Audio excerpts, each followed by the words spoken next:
I'm delighted to have you as part of this community. Welcome, welcome, welcome. Hello, dear viewers. Get ready to expand your horizons as we delve into 1973 World Snooker Championship. The 1973 World Snooker Championship, also known as the 1973 Park Drive World Snooker Championship for sponsorship reasons, was a snooker tournament that took place from 16 to 28 April 1973 at the City Exhibition Halls in Manchester, England. The scheduling was a change of practice from championships in the preceding years, which had taken place over several months. The tournament was the 1973 edition of the World Snooker Championship, established in 1927.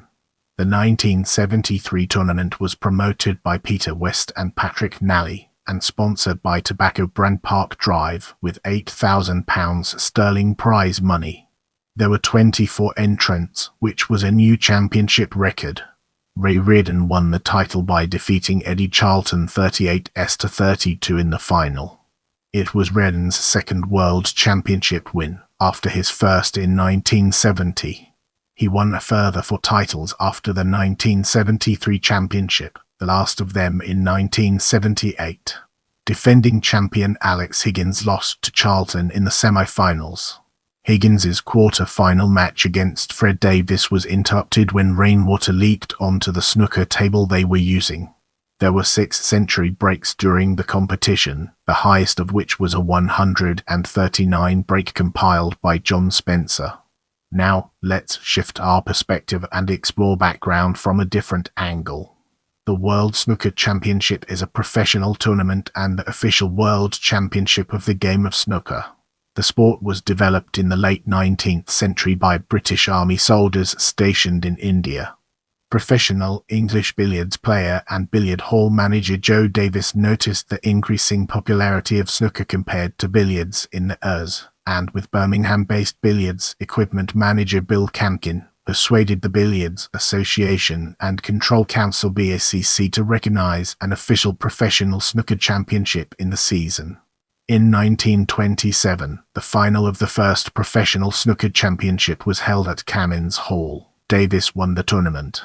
The annual competition was not titled the World Championship until 1935, but the 1927 tournament is now referred to as the first World Snooker Championship.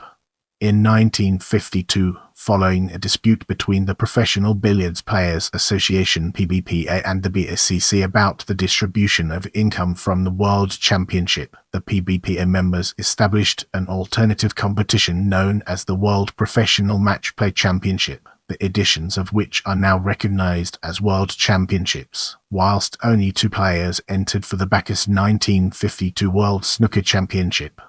The World Professional Match Play Championship continued until 1957, after which there was no World Championship until 1964, when it was staged on a challenge basis, with defending champion John Pulman featuring in the first match. Pulman retained the title in several challenges from 1964 to 1968. The 1969 championship, when the tournament reverted to a knockout format, is regarded as the first of the modern snooker era, and was won by John Spencer. From 1972, the championship was organized by the World Professional Billiards and Snooker Association WPBSA, which was the renamed PBPA. For 1973, the tournament was sponsored by Park Drive. The defending champion was Alex Higgins, who had defeated Spencer in the 1972 final.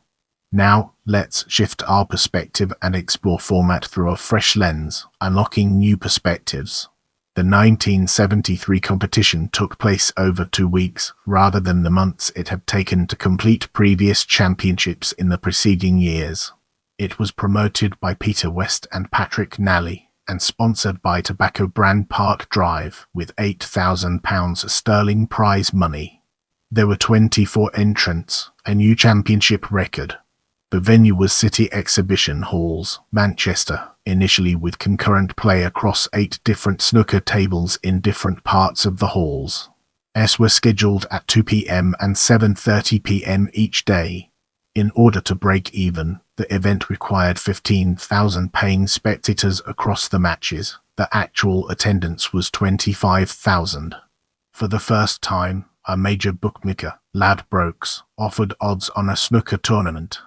At the start of the tournament, the bookmakers rated Spencer as the favorite to win, at odds of, with Higgins second at. Get ready to immerse yourself in the world of prize fund as we examine its impact and relevance. The winner of the event received £1,500 sterling from a total prize fund of £8,000 sterling. The breakdown of prize money for the event is shown below: winner, £1,500 sterling; runner-up, £1,000 sterling; third, £750 sterling; fourth, £600 sterling; quarter-finalists, £400 sterling; second round losers, £200 sterling; first round losers, £100 sterling. £100 sterling was allocated for the winner of the plate competition between losers in the first two rounds, with £50 sterling for the runner-up. John Pullman won the plate competition. In this section, we'll be shedding light on first round and its impact on our understanding of the subject.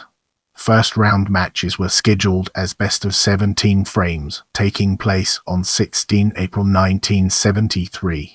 Jackie Ray's cue, which he had used since the age of 9, was stolen a few days before his match against Pat Houlihan, and it was returned to him only near the end of their contest. Houlihan took a lead, and Ray drew level at, but he then lost 7 frames in a row and was eliminated from the competition. Bernard Bennett led against David Greaves before the match went to, which Greaves won. Graham Miles made the highest break of the first round, 87, in his defeat of Jeff Thompson. Cliff Thorburn and Dennis Taylor made their World Championship debuts. Both players later became world champions. Taylor took a lead, but Thorburn went ahead and won the match. In the other matches of the first round, Perry Mallans eliminated Ron Gross, David Taylor beat John Dunning, and the 1970 runner-up Warren Simpson defeated Maurice Parkin. Jim Meadowcroft received a bye when his scheduled opponent Kingsley Kennelly withdrew due to illness.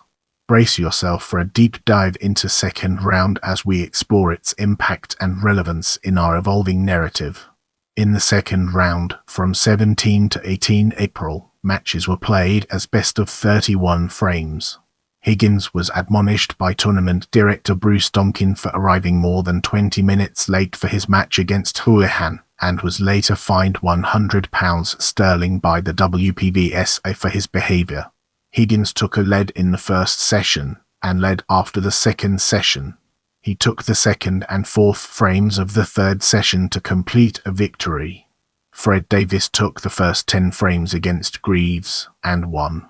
Miles led John Pullman and made a break of 110 in the 20th frame of the match on the way to a victory.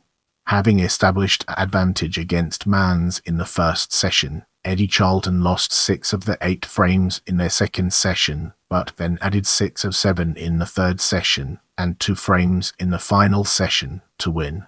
Gary Owen was ahead against Simpson, and eventually won. Ray Reardon compiled a break of 112 in the 27th frame of his defeat of Meadowcroft. Rex Williams and Thorburn were level at. Williams then took a lead, but Thorburn recovered to lead. Williams took the next 2 frames to secure his progress to the next round. Spencer made the highest break of the tournament with 139 in the 6th frame of his match against David Taylor, which he won. Get ready for an exciting part as we dive into quarter-finals. The quarter-finals were scheduled as best of 31 frames matches on 19 and 20 April, with the 4 matches played concurrently in different arenas. Higgins defeated Davis, after Davis had led. There was a 25-minute stoppage during the second frame of their afternoon session, when rainwater leaked onto the snooker table they were using. Williams compiled a break of 108 at the start of his first session against Spencer but lost. Miles recovered to after losing the first 5 frames against Charlton.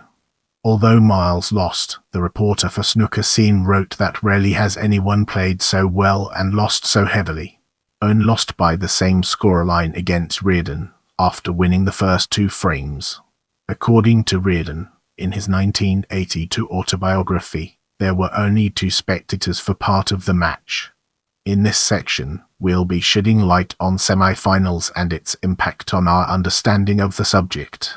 The semi-finals, held from 21 to 23 April, were best of 45 frames matches, played concurrently. Reardon staged a recovery when, having trailed Spencer, he won their semi-final. From Reardon won 8 consecutive frames. The reporter for Snooker Scene described Reardon's comeback as the greatest recovery the event has ever seen. Charlton took a lead against Higgins and defeated him. Higgins attributed his defeat to playing with an unfamiliar cue that he had been using for under 2 months. Charlton remarked that I think pressure had an awful lot to do with his poor performance. But I feel he has a lot to learn about the game. Whether he is capable of learning, we shall just have to wait and see. After the match, Higgins challenged Charlton to play for a stake of £100 sterling and won. In this section, we'll be exploring final. The final was played as a best of 75 frames contest from 24 to 28 April. Reardon lost the first session of the final against Charlton. He won the first frame of the second session with a break of 84 and also took the next 3 frames to trail. Having won 5 of the 8 frames in the second session, Reardon added 5 of the 7 frames in the third session to close the gap at. The pair were level at and Reardon led after the 4th session before going ahead after 7 sessions of play. At the start of the 8th session, Reardon was affected by the bright lighting that had been installed for the purposes of television coverage, and he lost the first 3 frames. He complained about the lighting, and 2 large lights that were focused on the audience were switched off. From behind, Reardon won 4 of the next 5 frames in the session, and sustained the momentum for an eventual victory. For the first time, some frames of the final were televised by the BBC. According to snooker historian Clive Everton, Charlton's dogged consistency proved no match for Reardon's fair and wider range of shots. It was Reardon's 2nd World Snooker Championship win, after his first in 1970. He went on to win a further 4 world titles, the last of them in 1978. In this section, we'll be shedding light on main draw and its impact on our understanding of the subject. Results are shown below. Winning players are denoted in bold. There were 8 seeds. Their seedings are denoted in brackets. Our focus now turns to century breaks, an important aspect of our discussion. There were 6 century breaks during the tournament: 106 John Spencer, 112, 109 Ray Reardon, 110 Graham Miles, 108 Rex Williams.